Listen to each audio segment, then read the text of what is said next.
Hello everyone, welcome back in our YouTube channel IQ study. Friends, आज के इस video में हम लेकर आए हैं इंडियन पॉलिटी का एक इम्पॉर्टेंट टॉपिक का नाम है प्रमुख संविधान संशोधन। फ्रेंड्स, आप किसी भी एग्जाम की तैयारी करें, चाहे वो सेंट्रल गवर्नमेंट जॉब का हो या स्टेट गवर्नमेंट जॉब का हो, इस टॉपिक से क्वेश्चन हर हाल में पूछे जाते हैं और पूछे ही जाएंगे। चलिए हम शुरू करते हैं फर्स्ट क्वेश्चन से। फर्स्ट क्वेश्चन है हमारा, निम्नलिखित में से किस संविधान संशोधन अधिनियम द्वारा प्रस्तावना में समाजवादी, पंथ निरपेक्ष और अखंडता शब्द जोड़े गए? दोस्तों, ये क्वेश्चन भी आई है, वेरी वेरी इंपॉर्टेंट है। दोस्तों, इसका राइट आंसर है ऑप्शन नंबर बी, 42वां संविधान संशोधन अधिनियम 1976। दोस्तों, 42वां संविधान संशोधन अधिनियम 1976 के द्वारा संविधान के प्रस्तावना में समाजवादी, पंथ निरपेक्ष और अखंडता शब्द जोड़े गए। और फ्रेंड्स, भारतीय संविधान की प्रस्तावना में मात्र एक बार संशोधन किया गया है, वो भी 42वां संविधान संशोधन 1976 के द्वारा। फ्रेंड्स, इस संविधान संशोधन को लघु संविधान भी कहा जाता है और इसी संविधान संशोधन के द्वारा मौलिक कर्तव्य को भारतीय संविधान में जोड़ा गया था। तो आप लोग इन सभी पॉइंट को याद रखिएगा। अगला प्रश्न है, भारतीय संविधान में पहली बार संशोधन कब किया गया? फ्रेंड्स, ये भी क्वेश्चन भी आई है। इसका राइट आंसर है ऑप्शन नंबर ए, वर्ष 1951 में। दोस्तों, भारतीय संविधान में पहली बार संशोधन वर्ष 1951 में किया गया था, जिसके तहत 9वीं अनुसूची को जोड़ा गया था। नेक्स्ट क्वेश्चन है, किस संविधान संशोधन अधिनियम द्वारा भारतीय संविधान में अनुच्छेद 21 का जोड़कर शिक्षा के अधिकार को मौलिक अधिकार बनाया गया? दोस्तों, काफी ज्यादा इंपॉर्टेंट क्वेश्चन है। इसका राइट आंसर है ऑप्शन नंबर बी, 86वां संविधान संशोधन अधिनियम 2002। दोस्तों, 86वां संविधान संशोधन अधिनियम 2002 के द्वारा भारतीय संविधान में अनुच्छेद 21A जोड़ा गया था, जिसमें शिक्षा के अधिकार का जिक्र किया गया है। अगला प्रश्न है, निम्नलिखित में से किस संविधान संशोधन अधिनियम द्वारा दिल्ली को राष्ट्रीय राजधानी क्षेत्र NCR बनाया गया? दोस्तों, इसका राइट आंसर हो जाएगा 59वां संविधान संशोधन अधिनियम 1991, ऑप्शन नंबर सी।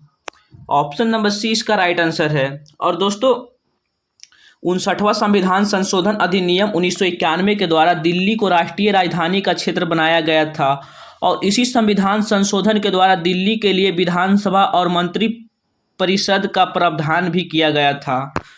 अगला प्रश्न है, किस संविधान संशोधन अधिनियम के तहत भारतीय संविधान में 9वीं अनुसूची जोड़ी गई थी? दोस्तों, काफी ज्यादा इंपॉर्टेंट क्वेश्चन है। इसका राइट आंसर है ऑप्शन नंबर ए, प्रथम संविधान संशोधन अधिनियम 1951 के द्वारा। दोस्तों, प्रथम संविधान संशोधन अधिनियम 1951 के तहत 9वीं अनुसूची को भारतीय संविधान में जोड़ा गया था, जो कि भूमि सुधारों से संबंधित है।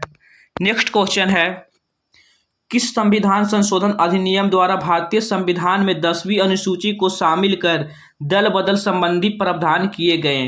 दोस्तों, ये भी क्वेश्चन काफी ज्यादा इंपॉर्टेंट है, VVI मानकर चले इसे। दोस्तों, इसका राइट आंसर है 52वां संविधान संशोधन अधिनियम 1985 के द्वारा। दोस्तों, 52वां संविधान संशोधन अधिनियम 1985 के द्वारा भारतीय संविधान में 10वीं अनुसूची को शामिल कर दल बदल संबंधी कानूनों का प्रावधान किया गया था। अगला प्रश्न है, किस संविधान संशोधन अधिनियम द्वारा पंचायती राज संस्थाओं को संवैधानिक दर्जा और 11वीं अनुसूची को शामिल किया गया? दोस्तों, इसका राइट आंसर हो जाएगा ऑप्शन नंबर डी, 73वां संविधान संशोधन अधिनियम 1992 के द्वारा।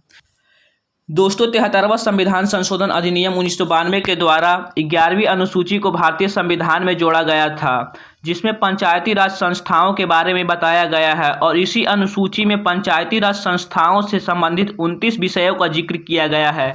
अगला प्रश्न है, डैश द्वारा राष्ट्रपति को अनुच्छेद 368 के तहत पारित किए गए संविधान संशोधन विधेयक पर अनुमति देने के लिए बाध्य किया गया है? दोस्तों, काफी ज्यादा इंपॉर्टेंट क्वेश्चन है। इसका राइट आंसर है ऑप्शन नंबर डी, 24वां संविधान संशोधन अधिनियम 1971। दोस्तों, 24वां संविधान संशोधन अधिनियम 1971 के द्वारा कहा गया है कि अनुच्छेद 368 के द्वारा जो संविधान संशोधन से संबंधित विधेयक पारित किया गया है लोकसभा और राज्यसभा में और उसके बाद वो राष्ट्रपति के पास भेजा गया है, उस पर राष्ट्रपति को अनुमति देनी होगी। इसके लिए राष्ट्रपति को बाध्य किया गया था। अगला प्रश्न है, डैश द्वारा कहा गया है कि लोकसभा तथा विधानसभा मंत्रिपरिषद की अधिकतम संख्या की कुल संख्या का 15% होगी। तो फ्रेंड्स इसका राइट आंसर है 91वां संविधान संशोधन अधिनियम 2003। ऑप्शन नंबर डी इसका राइट आंसर है।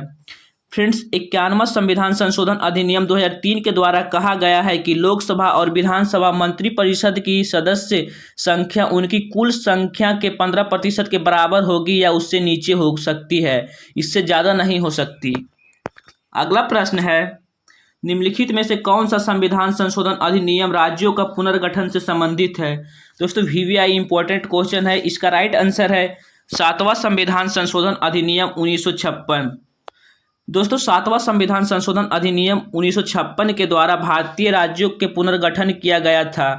पहले भारतीय राज्यों को 4 भागों में बांटा गया था, ए बी सी डी, लेकिन 7वें संविधान संशोधन अधिनियम 1956 के द्वारा भारतीय राज्यों को 2 भागों में बांटा गया, राज्य और केंद्र शासित प्रदेश।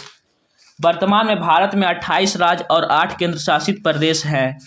अगला प्रश्न है, डैश निम्नलिखित में से किस संविधान संशोधन अधिनियम द्वारा भारतीय संविधान में मौलिक कर्तव्यों को जोड़ा गया।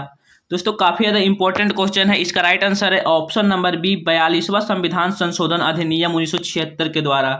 दोस्तों 42वां संविधान संशोधन अधिनियम 1976 के द्वारा भारतीय संविधान में मौलिक कर्तव्य को जोड़ा गया था और पहली बार 10 मौलिक कर्तव्यों को जोड़ा गया था। 11वां मौलिक कर्तव्य 86वां संविधान संशोधन 2002 के तहत जोड़ा गया था। मौलिक कर्तव्य को रूस के संविधान से लिए गए हैं। सरदार स्वर्ण सिंह समिति की सिफारिश पर जोड़ा गया था और इनका उल्लेख संविधान के भाग 4A में अनुच्छेद 51A में किया गया है। अगला प्रश्न है, डैश द्वारा लोकसभा और विधानसभाओं की सीटों की संख्या में वर्ष 2026 तक कोई परिवर्तन न करने का प्रावधान किया गया है। फ्रेंड्स काफ़ी ज़्यादा इंपॉर्टेंट क्वेश्चन है। इसका राइट आंसर है ऑप्शन नंबर ए 84वां संविधान संशोधन अधिनियम 2001 के द्वारा।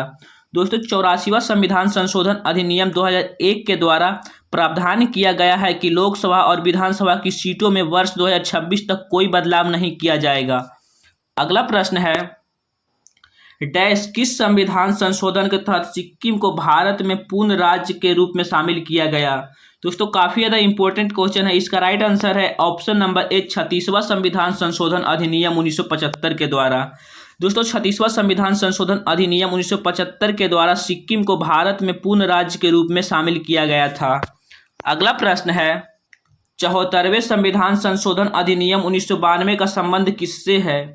74वें संविधान संशोधन अधिनियम 1992 का संबंध किससे है। फ्रेंड्स काफ़ी ज़्यादा इंपॉर्टेंट क्वेश्चन है। इसका राइट आंसर है ऑप्शन नंबर बी शहरी स्थानीय निकाय से। शहरी स्थानीय निकाय। दोस्तों 74वां संविधान संशोधन अधिनियम 1992 के तहत शहरी स्थानीय निकाय को संवैधानिक दर्जा दिया गया था और इसी संविधान संशोधन अधिनियम के द्वारा भारतीय संविधान में 12वीं अनुसूची को जोड़ा गया था, जिसमें 18 विषय हैं। अगला प्रश्न है, किस संविधान संशोधन अधिनियम को लघु संविधान की संज्ञा दी गई है। दोस्तों इसका राइट आंसर है ऑप्शन नंबर बी 42वां संविधान संशोधन अधिनियम 1976। दोस्तों 42वां संविधान संशोधन अधिनियम 1976 को लघु संविधान कहा जाता है और इसके द्वारा प्रस्तावना में संशोधन किया गया था, जिसमें 3 शब्द जोड़े गए थे, समाजवादी, पंथ निरपेक्ष और अखंडता। साथ ही साथ भारतीय संविधान में मौलिक कर्तव्य को भी जोड़ा गया था 42वें संविधान संशोधन अधिनियम 1976 के द्वारा। अगला प्रश्न है, किस संविधान संशोधन द्वारा राष्ट्रपति के निर्वाचक मंडल में दिल्ली और पुडुचेरी विधानसभा के सदस्यों को शामिल किया गया। दोस्तों इसका राइट आंसर है ऑप्शन नंबर सी 17वां संविधान संशोधन अधिनियम 1992। दोस्तों 17वां संविधान संशोधन अधिनियम 1992 के द्वारा राष्ट्रपति के निर्वाचक मंडल में दिल्ली और पांडुचेरी विधानसभा के सदस्यों को शामिल किया गया था। अगला प्रश्न है, डैश संविधान संशोधन अधिनियम द्वारा मतदान की आयु 21 वर्ष से घटाकर 18 वर्ष कर दी गई। तो फ्रेंड्स इसका राइट आंसर है ऑप्शन नंबर बी 61वां संविधान संशोधन अधिनियम 1989। फ्रेंड्स 61वां संविधान संशोधन अधिनियम 1989 के द्वारा मतदान की आयु 21 वर्ष से घटाकर 18 वर्ष कर दी गई थी। अगला प्रश्न है, किस संविधान संशोधन अधिनियम के द्वारा सहकारी समिति के निर्माण के अधिकार को मौलिक अधिकार बनाया गया। तो फ्रेंड्स इसका राइट आंसर है 97वां संविधान संशोधन अधिनियम 2011।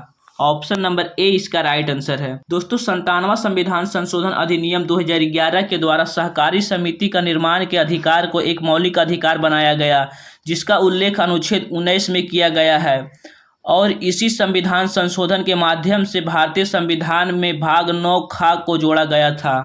अगला प्रश्न है, कौन सा संविधान संशोधन अधिनियम भारत और बांग्लादेश के मध्य भूमि हस्तांतरण से संबंधित है? तो फ्रेंड्स इसका राइट आंसर है ऑप्शन नंबर बी 100वां संविधान संशोधन अधिनियम 2015 के द्वारा। दोस्तों 100वां संविधान संशोधन अधिनियम 2015 के द्वारा भारत और बांग्लादेश के मध्य भूमि हस्तांतरण से संबंधित है। अगला प्रश्न है, किस संविधान संशोधन अधिनियम द्वारा राष्ट्रीय अनुसूचित जनजाति आयोग का गठन किया गया? फ्रेंड्स इसका राइट आंसर है ऑप्शन नंबर सी 89वां संविधान संशोधन अधिनियम 2003। दोस्तों 89वां संविधान संशोधन अधिनियम 2003 के संबंध राष्ट्रीय अनुसूचित जनजाति आयोग से है। भारतीय संविधान के अनुच्छेद 338A में राष्ट्रीय अनुसूचित जनजाति आयोग के बारे में बताया गया है। वही अनुच्छेद 338 में राष्ट्रीय अनुसूचित जाति के आयोग के बारे में बताया गया है। अगला प्रश्न है, भारतीय संविधान में कितनी विधियों के माध्यम से संशोधन किया जा सकता है? तो फ्रेंड्स इसका राइट आंसर है ऑप्शन नंबर बी 3 माध्यम से। दोस्तों भारतीय संविधान में 3 प्रकार से संशोधन किया जा सकता है। फर्स्ट साधारण बहुमत से, सेकेंड विशेष बहुमत से और थर्ड विशेष बहुमत तथा आधे से अधिक राज्यों के सहमति द्वारा। अगला प्रश्न है, कौन सा संविधान संशोधन अधिनियम वस्तु एवं सेवा कर GST से संबंधित है? तो दोस्तों इसका राइट आंसर है ऑप्शन नंबर डी 101वां संविधान संशोधन अधिनियम 2016। दोस्तों 101वां संविधान संशोधन अधिनियम 2016 का संबंध GST वस्तु एवं सेवा कर से संबंधित है। अगला प्रश्न है, किस संविधान संशोधन अधिनियम द्वारा आंग्ला भारतीय समुदाय के व्यक्तियों के लिए आस्थान के आरक्षण का प्रावधान को निष्प्रभावी कर दिया गया? तो फ्रेंड्स इसका राइट आंसर है ऑप्शन नंबर बी 104वां संविधान संशोधन अधिनियम 2019। दोस्तों 104वां संविधान संशोधन अधिनियम 2019 के द्वारा आंग्ला भारतीय समुदाय के सदस्यों को जो आरक्षण दिया जाता था लोकसभा या विधानसभा की सीटों में, उसे खत्म कर दिया गया। अगला प्रश्न है, निम्नलिखित में से किस अनुच्छेद के द्वारा भारतीय संविधान में संशोधन किया जाता है? तो फ्रेंड्स इसका राइट आंसर है ऑप्शन नंबर डी अनुच्छेद 368 के द्वारा। पहला ऑप्शन हम देख लेते हैं, पहला है अनुच्छेद 352। दोस्तों इसके द्वारा राष्ट्रीय आपात की घोषणा की जाती है। अनुच्छेद 356 दोस्तों इसका संबंध राष्ट्रपति शासन से है। और अनुच्छेद 360 दोस्तों इसका संबंध वित्तीय आपातकाल से है। तो इन सभी को याद रखिएगा। अगला प्रश्न है, किस संविधान संशोधन अधिनियम द्वारा राष्ट्रीय पिछड़ा वर्ग आयोग को संवैधानिक दर्जा दिया गया? तो फ्रेंड्स इसका राइट आंसर है ऑप्शन नंबर सी 102वां संविधान संशोधन अधिनियम 2018 के द्वारा। दोस्तों 102वां संविधान संशोधन अधिनियम 2018 के द्वारा राष्ट्रीय पिछड़ा वर्ग आयोग को गठित किया गया था। अगला प्रश्न है, किस संविधान संशोधन अधिनियम द्वारा समान वर्ग के गरीबों को 10% आरक्षण दिया गया है? तो दोस्तों इसका राइट आंसर है ऑप्शन नंबर ए 103वां संविधान संशोधन अधिनियम 2019। दोस्तों 103वां संविधान संशोधन अधिनियम 2019 के द्वारा समान वर्ग के गरीबों को यानी कि EWS को 10% आरक्षण दिया गया है। तो फ्रेंड्स ये थे कुछ महत्वपूर्ण प्रश्न जो हमने आपके सामने डिस्कस किया है। वीडियो की क्वालिटी, कंटेंट और अगर हमारी मेहनत आपको पसंद आया हो तो वीडियो को लाइक और शेयर जरूर करें और कमेंट करके हमें ज़रूर बताएं आपको हमारी वीडियो कैसी लगती है। आपका एक कमेंट हमें काफ़ी ज़्यादा मोटिवेट करता है नेक्स्ट वीडियो बनाने के लिए। और दोस्तों अगर आप इन सभी प्रश्नों का PDF चाहते हैं तो नीचे डिस्क्रिप्शन बॉक्स में हमारे टेलीग्राम चैनल का लिंक है, आप वहाँ हमसे जुड़ सकते हैं। वहाँ सभी क्लास का PDF प्रोवाइड कर दिया जाता है। तो चलिए मिलते हैं नेक्स्ट वीडियो में, तब तक के लिए जय हिंद।